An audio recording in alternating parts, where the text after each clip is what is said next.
36 जिल्ह्यातल्या महत्त्वाच्या 50 घडामोडींचा बुलेटिनमध्ये घेऊया वेगवान आढावा।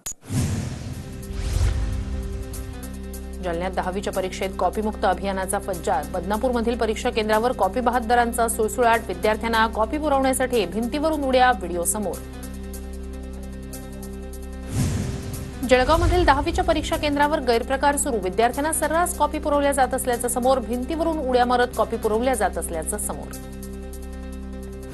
पेपरफुटीची चौकशी केली जाईल। दोषींवर कारवाई होईल। कॉपीमुक्त महाराष्ट्र करण्याचा सरकारचा संकल्प। पेपरफुटीवर उपमुख्यमंत्री शिंदे यांची प्रतिक्रिया। जालन्यात परीक्षा केंद्रावर पेपर फुटला नसल्याचं राज्य परीक्षा मंडळाचे अध्यक्ष शरद गोसावी यांचं स्पष्टीकरण। व्हायरल झालेला पेपर प्रश्नपत्रिकेशी संबंधित नसल्याची माहिती। बुलढाण्याच्या चिखलीमध्ये श्वेता महाले यांना आलेल्या धमकीनंतर भाजप कार्यकर्ते आक्रमक। पुणे नागपूर महामार्गावर कार्यकर्त्यांचा चक्काजाम आंदोलन। कारवाई करण्याची मागणी। आमदार श्वेता महाले धमकी प्रकरणी शेकडो भाजप कार्यकर्ते पोलीस ठाण्यात आक्रमक। आरोपीला तात्काळ अटक करून कारवाईची मागणी। काँग्रेसचे माजी आमदार सहस्राम कोरोटे यांचा शिवसेनेत प्रवेश। उपमुख्यमंत्री शिंदेंच्या उपस्थितीत काँग्रेसचे माजी आमदार शिवसेनेत। अनेक सरपंच आणि कार्यकर्त्यांचा शिवसेनेत प्रवेश। विदर्भातही कोकणाप्रमाणे शिवसेनेचं ऑपरेशन टायगर। सोमनाथ सूर्यवंशी विजय वाकोडे यांच्या कुटुंबियांना न्याय देण्यासाठी 3 मार्चला मंत्रालयावर राज्यव्यापी आंदोलन। सिद्धार्थ अंबिरे यांची माहिती।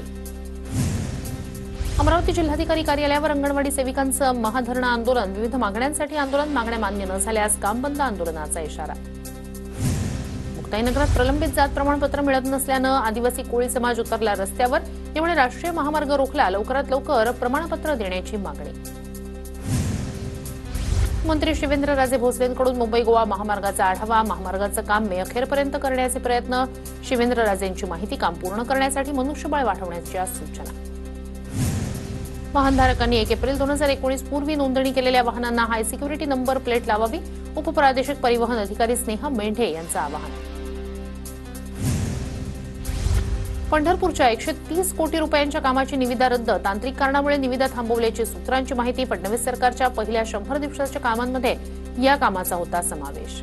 सांगलीत सेंटरिंग कामगाराच्या हत्येचा पोलिसांनी अवघ्या 1 तासात लावला छडा। 3 अल्पवयीन मुलांना शहर पोलिसांनी ठोकल्या बेड्या।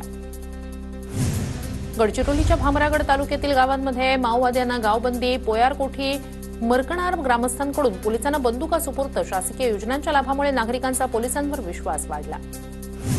नागपुरात रात्री 2 वेगवेगळ्या घटनांमध्ये दोघांच्या हत्येनं खळबळ।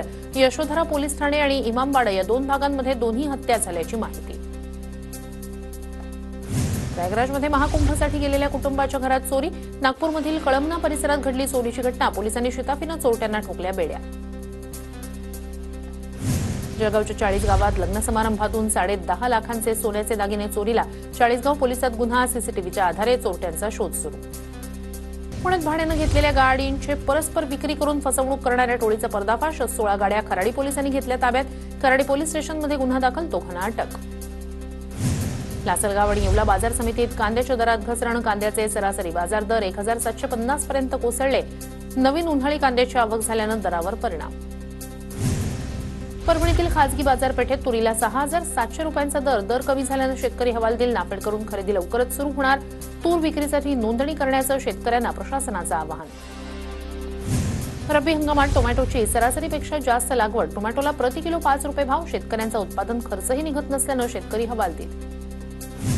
परभणीत कापसाला 7250 रुपयांचा दर। अंतिम वेचणी करून बाजारात कापूस विक्रीकडे शेतकऱ्यांचा कल।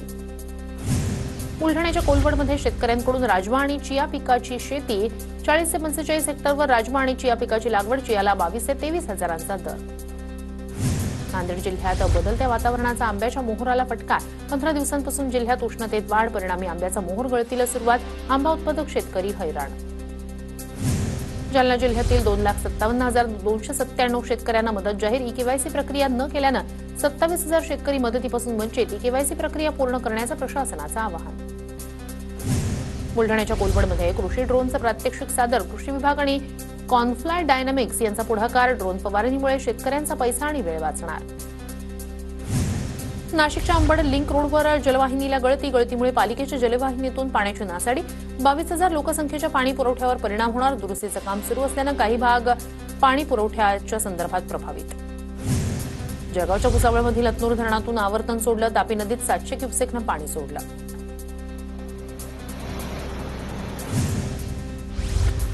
हिंगोलीत फेब्रुवारीच्या शेवटच्या आठवड्यात पाणी टंचाई सुरू. जिल्ह्यातील 27 तलावांपैकी 20 तलावांमध्ये 50% पाणीसाठा शिल्लक. जालन्याच्या जाफराबाद आणि भोकरदन तालुक्यातील 399 गावं आणि 61 वाड्यांमध्ये पाणी टंचाई. फेब्रुवारीतच अनेक गावांमध्ये विहिरींनी गाठला तळ. पाणीपुरवठा विभागाकडून टंचाई आराखडा तयार करण्याचं काम सुरू. नांदेड जिल्ह्यात जमावबंदी आणि शस्त्रबंदीचे आदेश लागू. सभा, मोर्चा, मिरवणूक काढण्यास बंधना. अप्पर जिल्हा दंडाधिकारी कार्यालयाची माहिती. नाशिकच्या सय्यदपिंपरी गावात कत्तलीसाठी घेऊन जाणाऱ्या जनावरांची स्थानिकांकडून सुटका. जनावरांना घेऊन जाणाऱ्या गाडीची संतप्त नागरिकांकडून तोडफोड. कोल्हापुरात जीबीएसचा तिसरा बळी. शहरातील 80 वर्षाच्या वृद्धाचा उपचारादरम्यान मृत्यू. शासकीय रुग्णालयात उपचार घेणाऱ्यांची जीबीएस रुग्णांची संख्या 12वर. चंद्रपुरात मेफेड्रोन ड्रग्जसह तिघांना अटक. आरोपींकडून 9,40,000चा मुद्देमाल जप्त. पोलिसांकडून अधिकचा तपास सुरू. तुळजापूरचं शिष्टमंडळ मुख्यमंत्री फडणवीसांना भेटणार. ड्रग्ज तस्करीचं रॅकेट मोडून आरोपींवर कारवाई करण्याची शिष्टमंडळाची मागणी. तुळजापूर तीर्थक्षेत्रात काही वर्षांपासून ड्रग्ज तस्करी होत असल्याचा आरोप. पुणे विद्यापीठात मुलांच्या मेषच्या जीवनात अळ्या सापडल्या. भविपच्या कार्यकर्त्यांनी मेष चालकाला जाब विचारला. अहिल्यानगरमधील राहुरीमध्ये प्रियकराकडून प्रेयसीची हत्या. हत्येनंतर आरोपी प्रियकराची पोलिसांकडे स्वतःहून कबुली. अनैतिक संबंधातील वादाच्या प्रकरणातून प्रेयसीची हत्या. जळगावच्या अतिदुर्गम भागात 4 दिवसात 14 हरणांचा मृत्यू. पाल इथल्या हरण पैदास केंद्रात चाऱ्यातून विषबाधा झाल्यानं हरणांचा मृत्यू झाल्याची माहिती. गोंदियाच्या देवरी शहरातील शाळेमधील शिक्षकाकडून महिलेचा विनयभंग. सहकारी शिक्षकाच्या पत्नीचा विनयभंग केल्याप्रकरणी गुन्हा दाखल. कोल्हापूरच्या इचलकरंजी जर्मनी टोळीकडून रस्ता अडवून वाढदिवस साजरा. वाढदिवसाचे फोटो सोशल मीडियावर व्हायरल. जर्मनी टोळीतील 6 जणांची पोलिसांनी धिंड काढली. सिंधुदुर्गमध्ये आंगणेवाडीतील भराडी देवीच्या यात्रेची तयारी पूर्ण. उद्या पहाटे 3:30 वाजल्यापासून दर्शनाला सुरुवात. भाविकांना सुरुवात करता येणार. भंडाऱ्याच्या चिचखेडा जुनाजवळ जागतिक होण्याच्या संशयावरून एकावर जमावाकडून हल्ला. 40 जणांवर गुन्हे दाखल. पोलिसांकडून तपास सुरू. नाशिकमध्ये सायबर चोरट्यांकडून 55 कोटींवर डल्ला. जादा परताव्याच्या आमिषानं नाशिककरांनी 55 कोटी गमावले. सायबर पोलीस ठाण्यात वर्षभरात 104 गुन्हे दाखल.